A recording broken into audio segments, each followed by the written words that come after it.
ناظرین گرامی السلام علیکم ورحمۃ اللہ وبرکاتہ۔ میں ہوں آپ کا میزبان انصار عزیز ندوی اور آپ اس وقت دیکھ رہے ہیں سپر پرائم ٹائم ویکلی سیدھی بات۔ ناظرین گرامی، آج بھی کچھ خاص خبریں نہیں تھی، ہر خبر کا تعلق کورونا سے تھا اور کب تک ہم اس وائرس کے حوالے سے آپ کو روزانہ خبریں دے کر کے ڈراتے رہیں، ایک عجیب قسم کے کشمکش میں مبتلا کرتے رہیں۔ اس وجہ سے سوچا کہ آج ایک بار پھر سپر پرائم ٹائم کے ذریعے سے دو اہم ترین ٹاپک پر بات کروں آپ سے۔ ناظرین گرامی، عید آنے والی ہے۔ جی ہاں، عید، صحیح سنا آپ نے، عید آنے والی ہے۔ مگر کیا کبھی تصور میں بھی سوچا تھا کہ کبھی ہم عید الفطر اس طرح منائیں گے؟ کیا کبھی اس کا وہم و گمان بھی ہو سکتا تھا کہ عید الفطر آ رہی ہو، رمضان کے روزے رکھ رہے ہوں اور پوری دنیا کے بازار بند رہیں؟ شاید انسانیت کی تاریخ میں پہلی بار ہے کہ رمضان کا مہینہ اور عید الفطر کی آمد کچھ انداز میں آئے کہ نہ رمضان کے مہینے کی آمد کی تیاری، نہ عید الفطر کی آمد کی مسرت، نہ ہی دلی قرار و اطمینان کا سامان۔ سب کے سب گھر میں محصور۔ کسی شاعر نے کہا تھا، احساس آرزوئے بہاراں نہ پوچھئے، دل میں نہاں ہے آتش سوزاں نہ پوچھئے، مفلس کی داستاں کسی عنوان نہ پوچھئے، ہے آج وہ بحال پریشان نہ پوچھئے، روزے تو ختم ہو گئے باسد غم و ملال، اب عید آئی اور وہ ہونے لگا نڈھال، بچوں کا بھی خیال ہے اپنا بھی ہے خیال، دامن ہے چاک بال پریشان غیر حال، کچھ داستان چاک گریباں نہ پوچھئے، منہ میں نہیں زباں جو کچھ حال دل کہے، غیرت کا اختصاص ہے کہ خاموش ہی رہے، آنکھوں سے موج اشک جو بہتی ہے تو بہے، ہے سر پہ ایک ہاتھ تو ایک ہاتھ دل پہ ہے، افلاس کا یہ منظر عریاں نہ پوچھئے، عریاں نہ پوچھئے۔ ناظرین، امسال کا ہمارا رمضان اور عید الفطر ہمیشہ کی طرح نہیں ہے۔ یہ بات لازم ہے کہ اللہ تعالیٰ نے خوشی کے موقع پر ہر جائز اظہار کو پسند فرمایا ہے۔ رمضان کا بابرکت مہینہ ہم سے وداعی لینے کے لیے تیار کھڑا ہے۔ اس وقت جائزہ لیں اپنی ماتحتوں کا، اپنے گھر کا، کہ ہم کیا کر رہے ہیں۔ اللہ تعالیٰ کی جانب سے عذاب بن کر نازل ہونے والے اس مہینے کی ہم نے کس طرح قدر کی ہے، اس کو کس طرح سے اہمیت دی ہے۔ آپ سوچئے، میں بتاؤں آپ کو، جو شخص کم سے کم بقیہ رمضان میں مسجد میں جا کر پہلا عشرائی صحیح پوری تراویح پڑھ لیا کرتا تھا، اس نے نہیں پڑھا، بہانہ مل گیا نہ پڑھنے کا۔ جن کچھ لوگوں نے گھر میں تراویح پڑھی اپنے اہل و عیال کے ساتھ یا پھر تنہا، وہ قابل مبارکباد ہیں، چھوٹے صورتوں کے ساتھ ہی صحیح۔ مگر نوجوانوں کا بہت بڑا طبقہ مسجد میں تراویح نہ ہونے کا پورا فائدہ اٹھایا اور عشاء کی نماز بھی پڑھا تو بہت دیر سے، سارا دن سوتا رہا یا پھر موبائل سے چپک کر کے اٹکیلیاں کرتا رہا۔ یہاں تک کہ ترکی سے آنے والے ایک مشہور ڈرامے نے پوری دنیا میں ہنگامہ مچا رکھا ہے، بالخصوص رمضان کے مہینے میں۔ ساری رات اس ڈرامے کو دیکھنے میں ہمارا نوجوان طبقہ نکال دیا ہے۔ رمضان کا مہینہ تراویح مختصر کر کے یا پھر نہ پڑھتے ہوئے اس ڈرامے کے پیچھے بھاگے جا رہا ہے۔ سلطنت عثمانیہ کی یاد دلانے والے اس ڈرامے کی کئی سارے فوائد بتا کر ہمارے اپنے بھی اس چال میں پھنس گئے ہیں، جو بڑا سنجیدہ طبقہ ہے، دیندار طبقہ ہے۔ بہرکیف یہ بہت لمبا موضوع ہے، یہ ڈرامہ دیکھنا چاہیے یا نہیں، اس پر کس طرح کے فتوے آ رہے ہیں وہ الگ بحث ہے۔ اس میں کسی کو کوئی دو رائے نہیں ہونا چاہیے کہ اپنے تمام تر خصوصیات کے باوجود ایک ایسے ڈرامے کو دیکھنے کا جواز کس طرح پیدا ہو سکتا ہے کہ جس میں یہودی، ترکی اور عیسائی خواتین کا جو اہم ترین کردار جاسوسی کرنا، قوم سے غداری کرنا، نوجوانوں کو لبھانا ہوتا ہے، اس کی تصویر کشی کی ہو اور مدھم سی بیک گراؤنڈ کی میوزک کے ساتھ پورے ڈرامے کو دکھایا جائے۔ شاعری کے آڑ میں یا پھر سلجوقی و ایوبی خاندانوں کو برباد کرنے والے جاسوسی صلیبی خواتین کی عوریاں عکاسی کو دیکھنے کے لیے رمضان جیسے مہینے کا انتخاب کیا جائے۔ یہ کس قدر رمضان جیسے بابرکت مہینے کی بے حرمتی ہے۔ ناظرین یاد رکھیے، پیشاب کا یہ خطرہ پانی میں گرے یا پھر پانی کا پورا مٹکا پیشاب کے یہ خطرے میں گرے، پانی تو ناپاک ہی ہے۔ ہمیں یہ دلائل نہ دے کہ ایمانی طاقت میں اضافہ ہوتا ہے۔ اسلامی تاریخ سامنے آ رہی ہے، قرآن و حدیث کا تذکرہ ہے، روحانی کیفیات کو بتایا گیا ہے، قومی اتحاد کی بات کی گئی ہے، سب اپنی جگہ صحیح، مگر اس ڈرامے میں جن مشہور و معروف ترکی اداکاروں نے اداکاری کی ہے، ان کی نجی زندگی اور ٹی وی کے ٹاک شو میں جو انٹرویوز ہو رہے ہیں اس کو دیکھیں تو آپ کو محسوس ہوگا کہ ان کی زندگی کی حقیقت کیا ہے اور جو ڈرامہ انہوں نے پیش کیا ہے ان کے ان کی زندگی سے کتنی دور ہے زندگی اور حقیقت سے کتنی دور ہے۔ یہ ڈرامہ آپ کے جذبات کو بھڑکا رہا ہے، ایمانی قوت میں تقویت لا رہا ہے، لیکن جو کرداریں کئی برسوں سے اس میں شوٹنگ کر رہی ہیں، نہ جانے ایک ایک ڈائلاگ کو یاد کرنے کے لیے کتنے کتنے مہینے لگ گئے، اسلامی تاریخ کے کرداروں کو نبھا رہے ہیں، انہی کی زندگی ان تمام چیزوں سے پوری طرح خالی ہے۔ واہ رے انسان تیرے دلائل پر وارے جاؤں۔ ناظرین جا کر کے دیکھیے، علماء کرام نے سلطنت عثمانیہ کے جانبازوں کو، اسلامی تاریخ کے جگر پاروں کو اپنی کئی کتابوں میں، تاریخی کتابوں میں بیان کیا ہے، ان کو درج کیا ہے۔ کئی لوگوں نے اس کو ناولانہ انداز میں بھی لکھا ہے، وہ چاہے محمد بن قاسم رحمت اللہ علیہ یا خالد بن ولید رحمت اللہ علیہ، اس جیسے بہت سارے جو اسلامی جانباز تھے، اسلامی ہیروز تھے،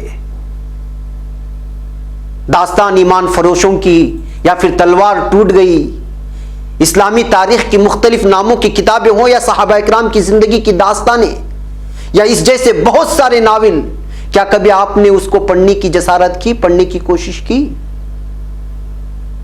اور سب سے بڑھ کر قرآن کریم جس کی تلاوت اور سمجھ ہماری دین حمیت کو بڑھاوا دیتی ہے، اسلامی حرارت کو جلا بخشتی ہے، اس کو کیوں نہیں پڑھ رہے ہیں؟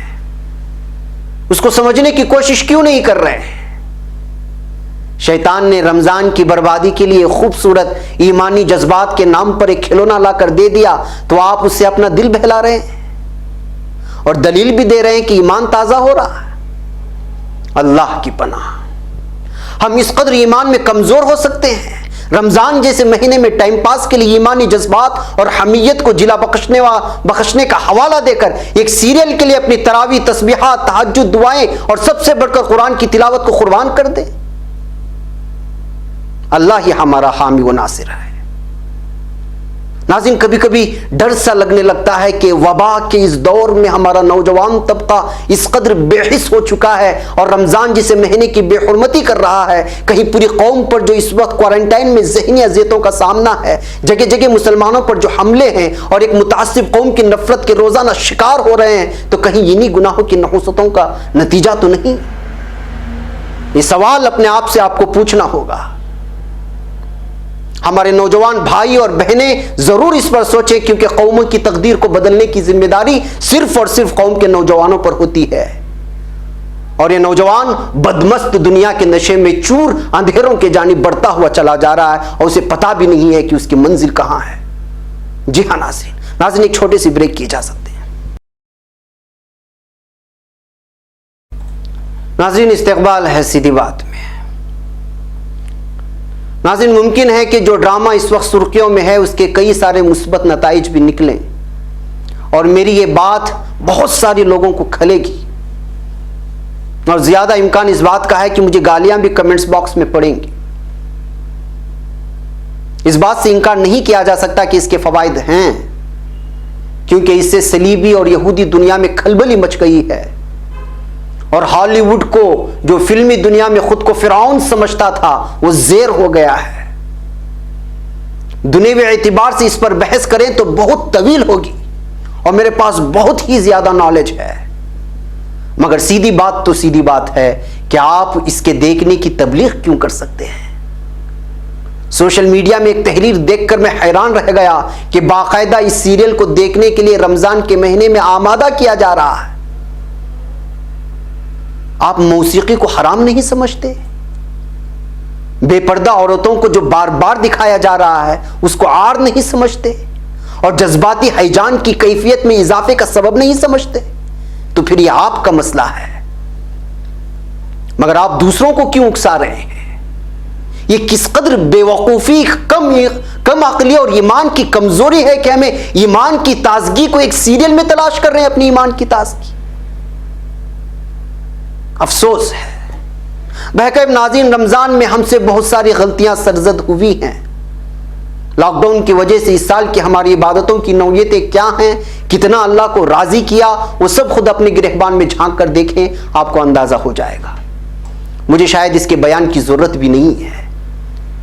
اب دوسرا عشرہ بھی دیکھتے دیکھتے ہم سے جدا ہو جائے گا، جو کل یا پرسوں جس کی دہلیز پر ہم موجود ہوں گے. تو اب اپنے رب کو منانے کا وقت ہے. گناہ ہوئے ہیں اور ضرور ہوں گے اور آئندہ بھی ہوں گے.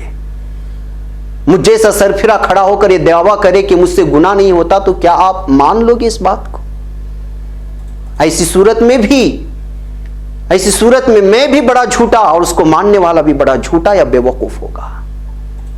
اس لیے ہمیں اب اپنے گناہوں پر نادم ہونا ہے.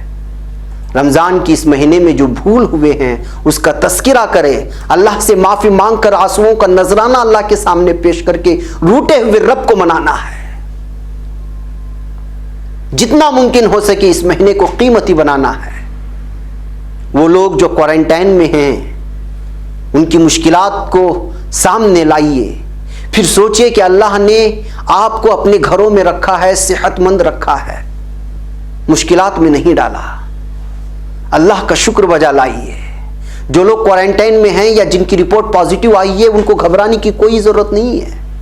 صبر کا دامن تھامے رہیں، رات میں اللہ سے مانگتے رہیں. ہم ایک اللہ پر ایمان رکھنے والے ہیں. ہماری زندگی تو بعد الممات ہے، فانی دنیا کو کبھی نہ کبھی چھوڑ کر جانا ہے. ہم بیمار ہیں، اس کو سوچنا ہی بند کر دیں. اپنے گھر والوں سے بات کرتے رہیں جیسے عام حالات میں بات کرتے ہیں، اور گھر والے بھی بار بار جو لوگ کوارنٹائن میں ہیں ان سے بات کرتے رہیں. عید کی بات کریں، عبادتوں کی بات کریں، ایمان کو تازہ کرنے والی باتوں کو کریں، اس کے بجائے دل ہلکا کر کے بار بار طبیعت کا پوچھ کر مریضوں کو پریشان نہ کریں.